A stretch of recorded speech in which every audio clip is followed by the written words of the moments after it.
Hi, my name is Gabriela from Tulip Art Designs, and in today's video I want to help you understand watercolor consistency and how to control the water so you will enjoy the whole process when creating watercolor illustrations. So if you are ready, let's get started.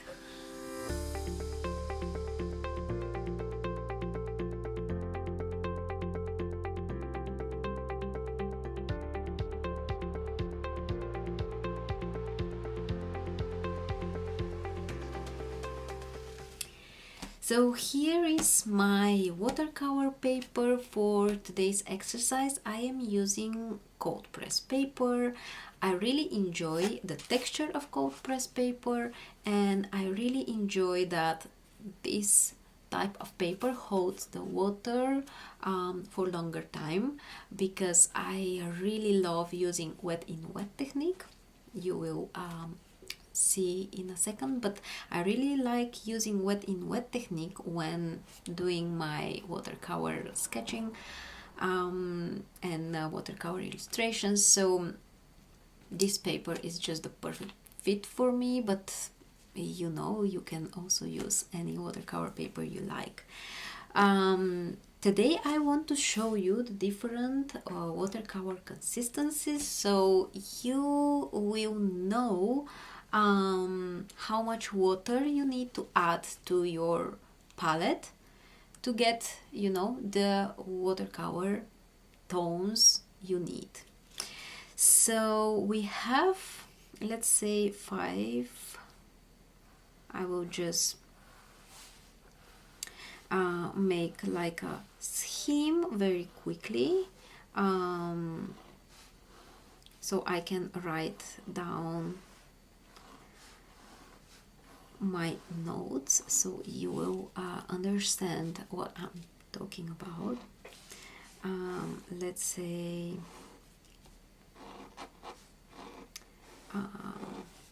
you don't have to make squares if you are doing this by yourself at home, which I definitely recommend.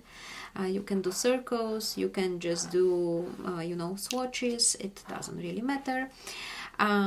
So I just want to make sure my stuff will fit in my paper. So we will start from light to dark, and I will show you how to get these values. So the first one is the lightest we will make, and it's the tea consistency. So when you are adding water to your palette, you have to think of tea, like what is the tea consistency. So it's quite a lot of water, and you can see, I don't know if you can really see that it's really moving around, so it's very watery. So let's just take some and add it. Here I'm using Payne's Gray because it's quite dark and we can easily see the difference between light and dark values. The second one will be coffee, so it's just, just write it down. So for the coffee we want to make it a little bit thicker, but just a little bit, so we will add a bit more pigment. It will still move in the palette.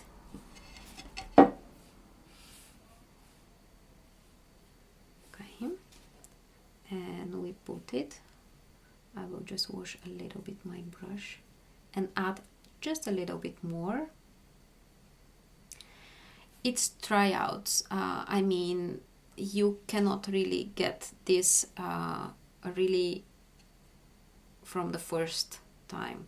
You just try a few times until you really understand and find the right amount of water that you need to add. You also have to remember that every paper, the paint will react a little bit different. So for the cold press that I'm using here, I always need more water.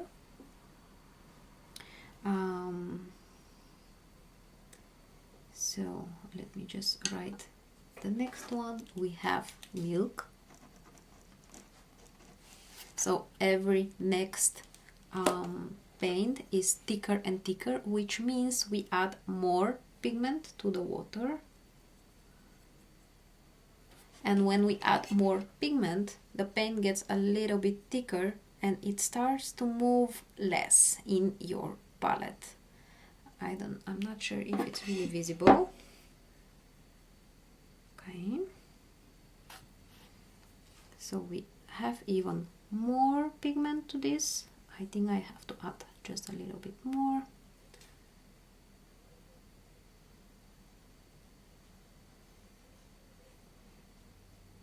So this one is even darker.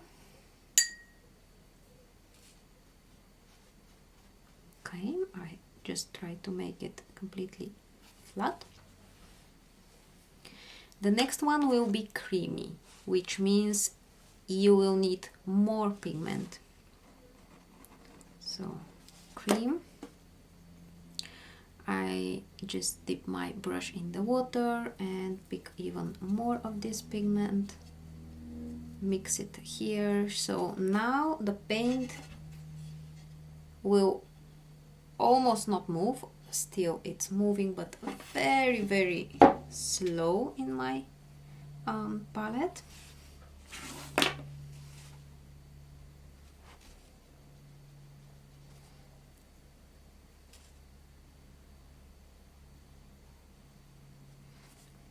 So you can see that when your paint is, sorry, when you add more pigment to the water, the paint gets thicker, which means it will get less transparent and it will be darker. For the last one, which is butter,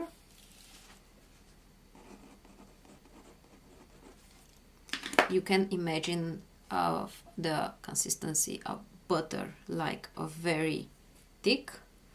So I am just taking paint from my pan without adding water. So my brush is almost dry. I mean, you need a little bit of water to just activate the pigment, but it's a very small amount. So what you will see on the paper will be almost like, it's not almost, but it's going to be like dry on dry technique. It's called. So I'm just filling up. When you go on your paper, you will have these white spots. So that means, yeah, with this paper it's even easier because the paper is also rough, so you have these white spots. This is a very nice technique for creating nice textures, backgrounds, and stuff like this. So let me just dry my brush, and maybe we can quickly write. So it's from light values. So here we have light values. This one. And they all go to dark.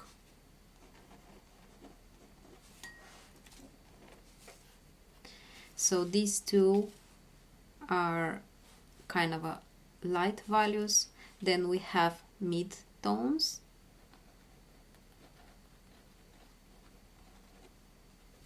And we also have mid dark.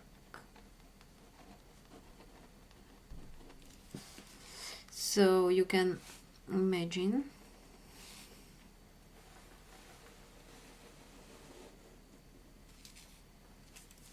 how the value of your watercolor is changing when you are adding more and more pigment.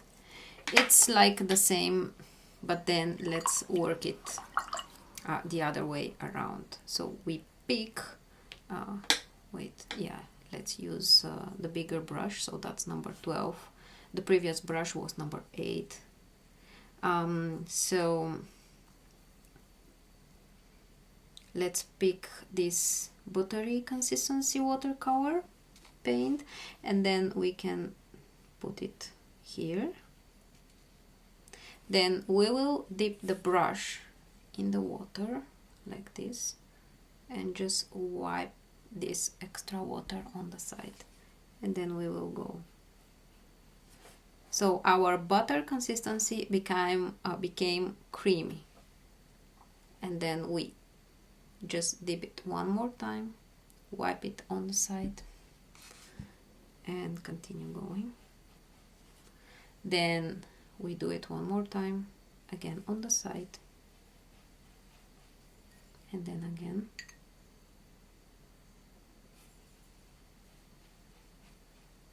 And then again. So this is like we are adding a bit more water to the brush, but we are not really cleaning our brush.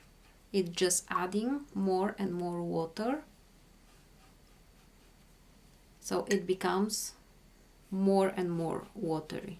So from butter to tea consistency. This is how we can get different values of our colors. And this is like creating this nice wash. But let's take like wash flat brush, and let's just pick lots of this paint, and I will just make it here on the here below. So this is the butter consistency, but then with the flat brush, and this is when you have almost no water to the brush, and then you can add more water, and let's see what will happen now. And then we do it again.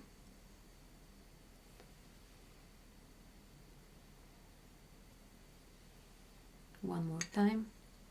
We wipe it on the sides. So every next time when you add more water, it becomes lighter and lighter. So what is the point here? Instead of adding white to your watercolors when you need lighter value, you add water. So like this.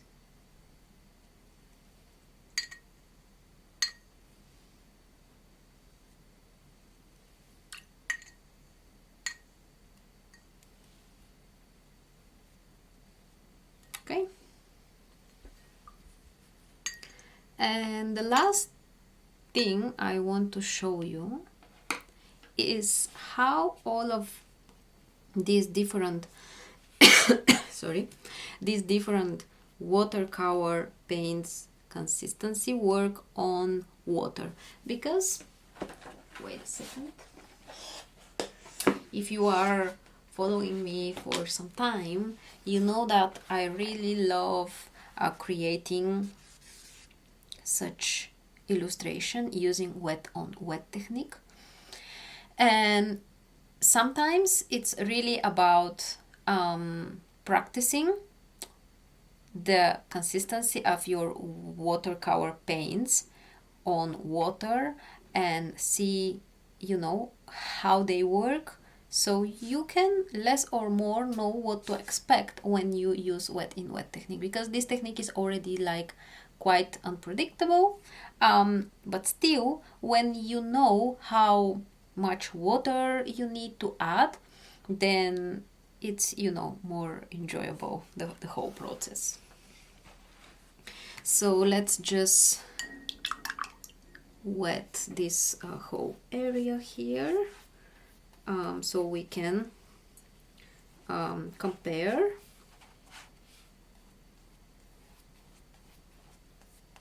And I definitely recommend to use or try out this exercise with different colors, because different colors react differently in the water. So basically some of them spread a lot more than some others. So I try to wet this part of the page very well, and I also try, when I turn the page, I don't want to have this extra water here, so I want to have a very nice flat wash, but only water, so no puddles. I will add a bit more, so I will make sure that it will stay wet until the end, so I can try all 5 of these. Okay, in case this dries, I will add extra water. So with almost dry brush, we pick some paint directly from the pan, like this, and then let's try to make very tiny line, but also use the whole belly of your brush to see what will happen. I can also recommend to try this on different types of paper if you have some. You will see that you will get different results. Then I will add a little bit of water to my brush and, you know, wipe it on the side. And just pick this creamy consistency watercolor paint and try again to see what will happen then. So you can see that the tiny line is actually spreading a lot, and I hope you can see all these veins. And then let's try with the whole belly.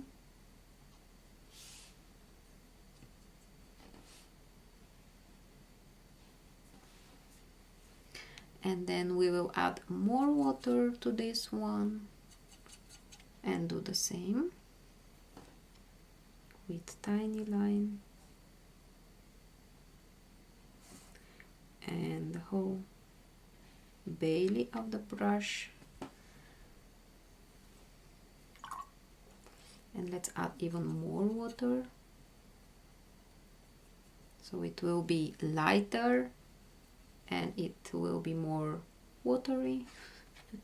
And then, so now we are trying the coffee consistency and see how this is reacting on the water. And when it gets lighter, you will even have softer edge, so the both water and paint will bleed, and just the edge will be very smoother than here. We add more water for this tea consistency. Let's see what will happen then. Wait, so let's try now. I picked a little bit of my burnt umber. It's okay.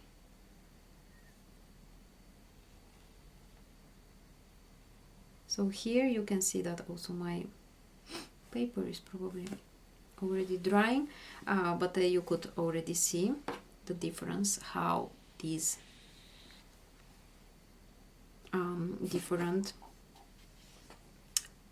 paints, they are not paints but different consistency of the watercolor, how they worked on water. And here you could see how they work on dry surface. I hope this video was helpful for you, and I hope that you learned something today. I hope you enjoyed it and you liked it. Please consider supporting me by liking the video or just commenting. It's always a lot for me. And subscribe for my channel so you will not miss any other new videos that are about to come. Stay creative and see you next week. Bye!